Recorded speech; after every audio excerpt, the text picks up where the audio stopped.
Today on Screen It or Stream It. Hilarious comedy. You're not laughing. I know. Oh.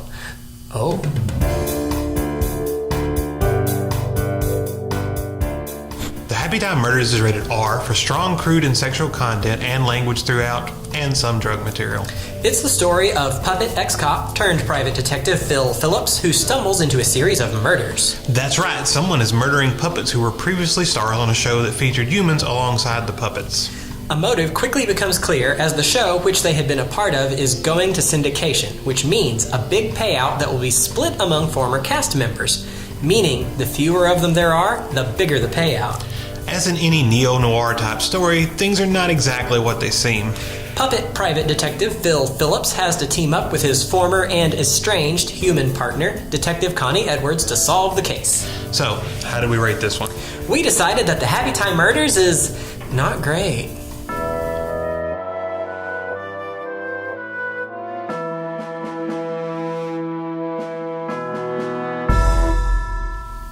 So, we've got puppets, we've got suspicious murder, foul play, a bunch of raunchy comedy. It sounds like it'd be right up your alley. It should have been. And I was really excited. Yeah. And this does the thing. We've talked about it before. We have.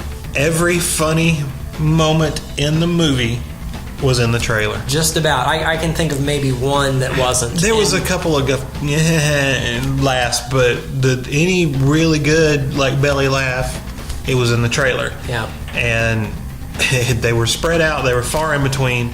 And I think that was actually on purpose. I didn't see there were some times where I'm like, maybe I was supposed to laugh there. But they didn't make a movie that was filled with hysterical moments. They didn't. No. It's what they advertised. Yes, they advertised wall-to-wall raunchy comedy, which I would not have liked. But you would have. That's fine. But it ended up being more the detective drama with the comedy as well, but it ended up taking itself kind of seriously in a weird way. Not very seriously, but kind of. The funny thing is, if it had been a raunchy comedy and it hadn't been good, I could see myself sitting here right now going, where they missed the mark? They should have just made it a detective story and not try to do all that funny stuff, which is what they actually did. Yeah. The problem comes in that the detective story is not that interesting and it's not that good. It's kind of standard fare. It pretty much hit all the cliches for every neo-noir ex-cop trying to solve the case story you have ever seen. Seriously. There was none of the, whodunit reveals were really that outstanding. The story itself really wasn't that interesting, and the characters, so ignore the fact that they're puppets, and I think that's what the movie tried to do, which is a good way to go. Yeah. You got puppets and you got humans, but they had a couple of things they did because they were puppets. They snorted sugar instead of cocaine and things like that, but they didn't harp on the fact that they were puppets. We just kind of had the story, which is a good way to go. I think that's a positive thing. But the characters, at best, were unmemorable. At worst, just annoying. And some of them, I think, were supposed to be funny, and they were just kind of cringeworthy. Yeah. And they weren't really that funny. Melissa McCarthy, her part looked hilarious in the trailer. And like I said, that was her funny parts in the movie. Because they took most of the funny parts, 80% at least, and put them all in the trailer. So when it's in the trailer, you're getting this back just nonstop laugh fest, which the movie is not. And oddly enough, I liked it more because of what it was, because I'm not a fan of the potty humor. But, the potty humor still kills it for me. So for me, it's in a weird middle place where it's too much something and simultaneously not enough that. So it kind of loses both audiences, at least as far as I would think. Well, and we say this a lot, but it's what Hollywood's putting out, so we keep saying it, but it is very middle of the road. It's very meh. It is neither outstanding nor horrible. It's just kind of meh. But Melissa McCarthy, I'm usually take it or leave it, and usually more towards the leave it side of the stuff she does. But I watched the trailer, and I laughed at the stuff she did, and I went, she's going to be really funny in this. Mm. But she wasn't, because the funny parts, again, were in the trailer. But her whole thing was she was this bitter, mean person, and it wasn't funny, and I don't know what the point of that was supposed to be. I don't like Joel McHale. I just don't. And then he played this stupid FBI agent. Oh my gosh. He was very cringeworthy and stupid. And the story revolves around Phil Phillips, the puppet. Mm-hmm. And that could be a good thing. And it's part of the reason I was very excited for this, not only because of the potty humor, but I grew up watching the Muppets and grew up with Sesame Street, and we grew up with all these puppet stuff. And that part of our life is kind of gone. I'm not going to sit down and watch Sesame Street. Elmo makes me want to, shoot a pillow. Well, you're just not trying. Strangle a pillow. You're just not trying. But I was like, cool. If you're going to do it right, this is the way we need to do it. Because it's worked with cartoons in the past. When I was a kid, cartoons were Bugs Bunny and Mickey Mouse, right. And you grow up and all of a sudden there's anime and they're telling adult stories with adult themes. Erased being a great example of that. Such a good show. Side note, Erased. If you've never seen it, go watch it. It's fantastic. But I thought, okay, well, someone, and it's Brian Henson, right? Someone's going to do this for puppets. They're going to take what is traditionally thought of as a children's medium. And I thought the potty humor was them pushing back. Okay, we've got to go a little too far crazy, then we can come back. And I was really excited to see where it would go, and I was kind of excited to see the puppets again. What could you do with puppets? And there was some neat. They had the little like behind the scenes shots at the end. Yes, definitely have to say the effects were top notch. And there was some amazing thing. I would have never thought you could do that or how to do that. But at the same time, because the story just kind of falls flat, and so does Phil Phillips, and he's the main character. The story has to revolve around him. He has to carry the weight of that story. So if he had been a cartoon character or a human or a puppet or whatever, the weight of that film is on his shoulders. And he is genuinely unremarkable, forgettable. In 2 weeks, in fact, until you put it in the synopsis, I couldn't remember what his name was, and I'm not going to know tomorrow. In a couple of weeks, I will have forgotten what he looks like, and then it'll be gone. And that'll be it. And I'll remember Happytime Murders was not very good, and there were no memorable characters. I don't even have a rebuttal for that because I don't have any. There were no just good one-liner zingers that detectives usually have. Well, there was nothing about him that was endearing or hateful. He was just kind of meh. He was literally the classic private detective from what you expect from an. And he didn't elicit any emotion from me. I didn't hate him. I didn't love him. I could take it or leave it, and that's not a good thing for the main focus of a story. Yeah. If you love the character and you feel for him, that's great. You're going to be more involved. If you hate them and you can't stand them, you want to see them fail, you're going to be more involved. But he was just kind of blah. And they tried to sneak in. You had mentioned this. I hadn't thought about it, but they did try to sneak in but they tried to have a moral. There's the air quotes. They tried to have a moral message. They did touch on it a little bit. And so they tried to take puppets and substitute them in for any generic race, and then tried to basically puppets are a minority, and in the case of the movie, a second-class citizen, and it's one of those weird lines, because if they had really just hit you in the face with that, it would have been preachy. It would have felt preachy, and that's not a good thing to do in an entertainment movie. Elysium. Anyway, I love Matt Damon, but no. They touched it, but not enough to really make it resonate as a thoughtful thing, and so it just. I don't know. I felt it didn't work very well. Not as well as it could have or should have.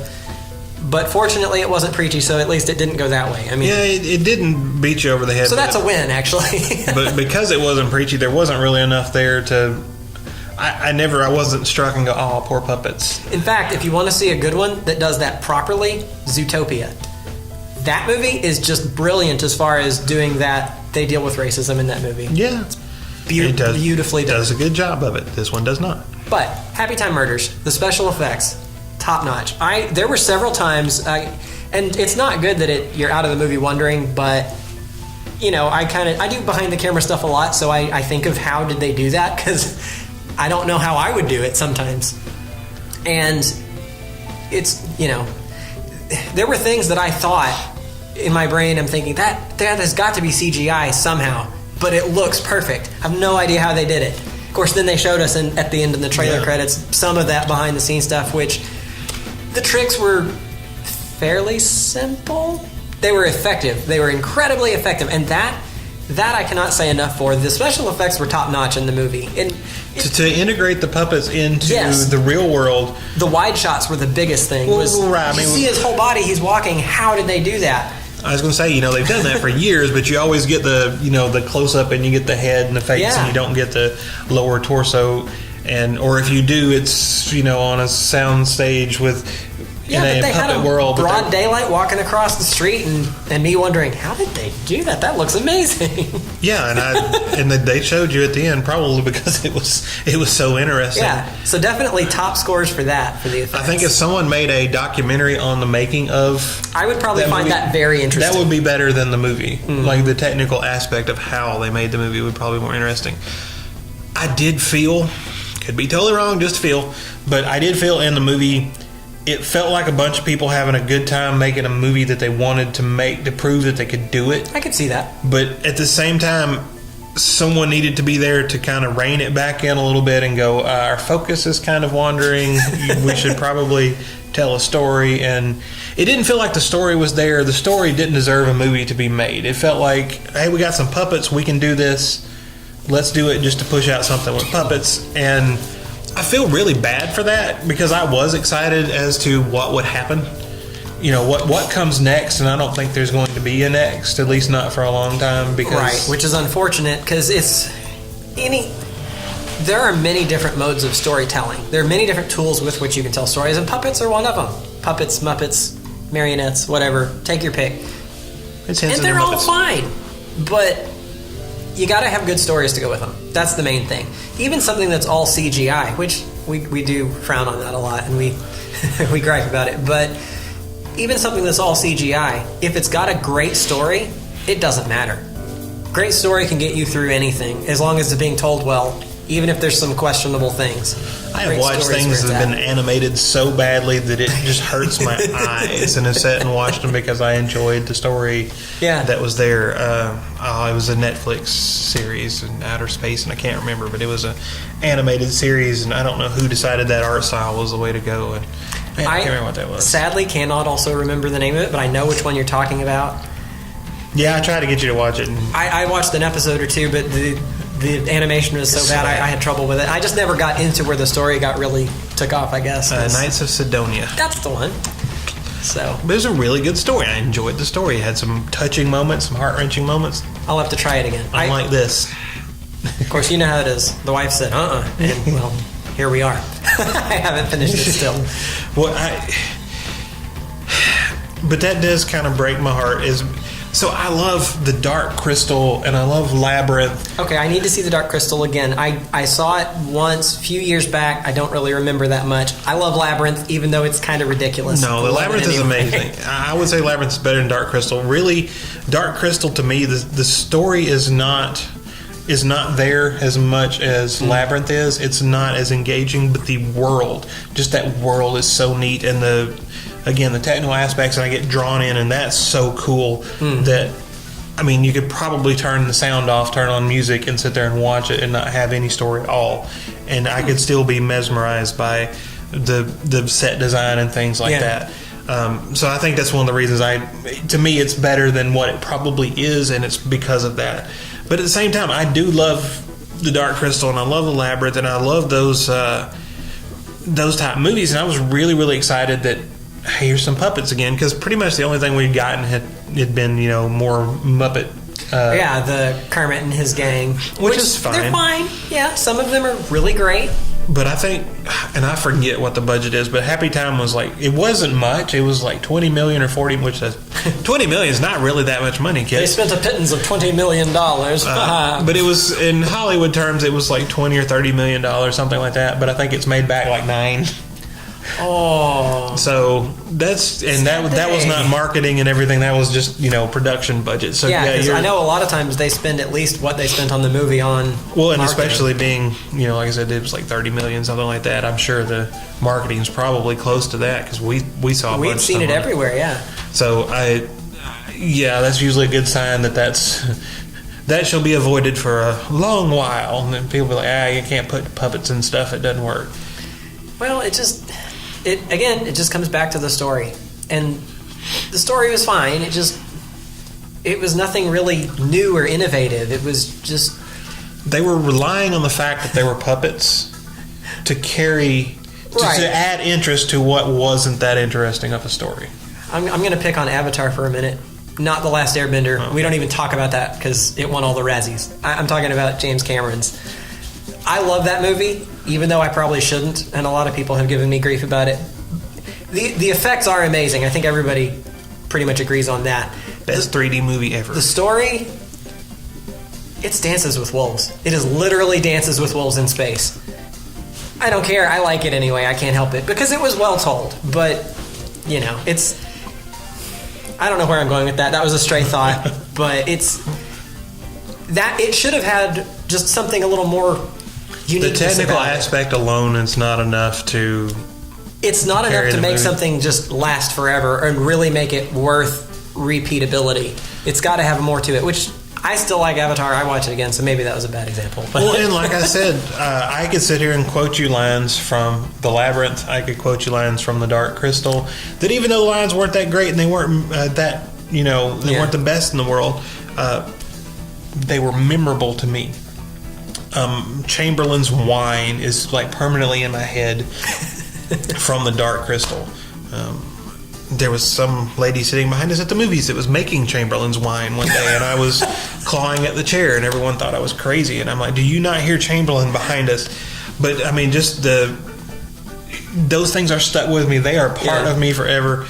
And like I said, other than maybe a joke or two that was in the trailer, gone. Just not enough that's going to really stick with you and resonate. In one ear, out the other. Real quick, surprise question.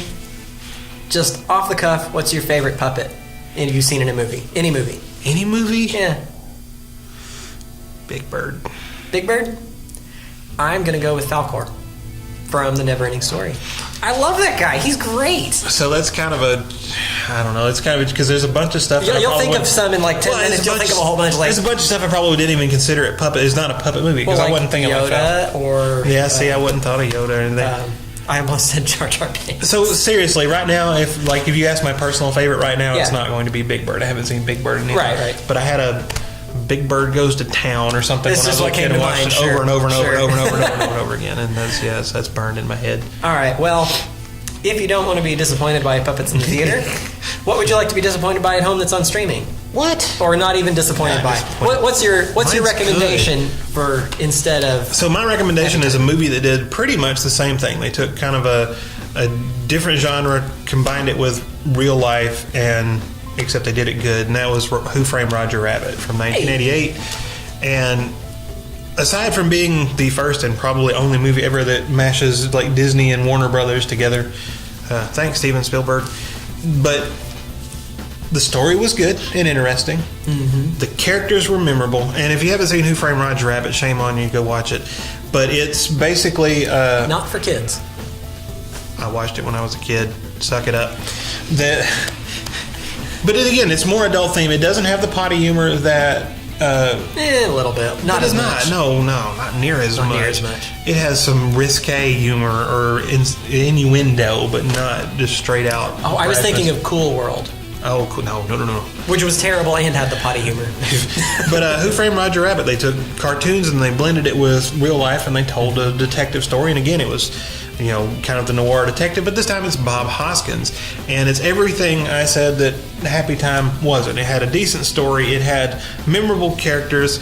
It had quotable lines, and just shave and a haircut, 2 bits. I mean, it just. So much about that movie was done well, but again, it's Spielberg and. Well, I remember it also had some gags that the cartoon characters were cartoon characters, and while they were living alongside people, like if you were like they went into something with the gun. I remember you couldn't just shoot a cartoon character because Yeah, it they didn't wouldn't hurt. die. You had to use cartoon bullets to hurt them, and that's just a funny gag. But you know, that's pretty memorable. I haven't seen that movie in a decade at least. Yeah, and I still, remember that. Still remember things from it. But it did, like I said, if you take out puppet and replace it with cartoon, it does the same thing. Yeah. We blended cartoons with live action. We told a film noir story, but they did it well. The story is good. The characters are memorable. There's great dialogue, great lines. Bob Hoskins is amazing as the detective, and it's what I wanted out of Happytime, and I didn't get it. Well, I'm going to go with A Blast from My Past, one of the puppet movies I've seen the most. The Great Muppet Caper from the mid-'80s. I have not seen it in a long time, but I remember enjoying it when I was a kid, and that's dangerous last words, I know. But it's the story of Kermit and the gang, and there is a rash of thieves. I don't remember if it was a cat burglar or what they said it was, but basically all this like fancy jewels and stuff are getting stolen. But never fear, Kermit's on the case. So it's a Muppet movie. It's silly, it's lighthearted, not really a lot of potty humor-ish, just the maybe fart humor, if that, just some minor crude stuff, if anything. So I watched all the Muppet movies as a kid, loved all of them, and I think The Great Muppet Caper is probably my favorite out of the Muppet I movies. enjoyed it a lot, and it's one that my parents had taped off of the big old laser discs, and then they taped it to a VHS so we could keep watching it. But it's just fun. Of course, it's got Gonzo and Fozzie and Miss Piggy and the whole gang. Oh, look, Kermit memorable and characters Rolf. that you still remember. Yeah, an animal. We need something to eat through these bars. Animal, eat through these bars. Alf. Alf is my favorite puppet character. Oh, that's a great choice. Yeah, Alf is great. Anyway, so yeah, Great Muppet Caper. If you don't want all the potty humor, but you want a Muppet mystery story, that's one for you. Or you can just go watch Who Framed Roger Rabbit because it's good. Either or. And that is all our time. Thank you so much for watching Screen Eater Streaming. And remember, don't take your kids to the movies on Tuesday nights because that's when we go.